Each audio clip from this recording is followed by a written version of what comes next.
স্বাগত সকলকে পুবালির পাগলামিতে। আজ হচ্ছে চম্পারন চিকেন।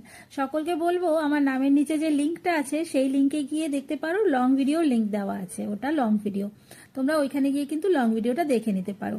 এখানে দেখো সব ধরনের মশলা আমি নিয়ে নিয়েছি। এই সবগুলো মশলা দিয়ে আমি মাংসটা ম্যারিনেট করব। এখানে জিরে গুঁড়ো, ধনে গুঁড়ো, তারপর হলুদ গুঁড়ো, কাশ্মীরি লঙ্কা গুঁড়ো, ঝাল লঙ্কা গুঁড়ো, আর এছাড়া চিকেন মশলা আছে, আর এদিকে আদা রসুন পেস্ট আছে। পেঁয়াজ কুচি অনেকটা নিয়ে নিয়েছি, পেঁয়াজ কুচি দিলাম মাংসর উপর, তারপরে আদা রসুন পেস্ট, তারপর বাকি গুঁড়ো মশলাগুলো, আর তারপরে দিলাম নুন, আর এখানে এই যে গরম মশলা। এই সব তোমরা পেয়ে যাবে ডিটেল ভিডিও। এখানে দেখো গরম করে রাখা সর্ষের তেল, এটা সবটা দিয়ে দিলাম।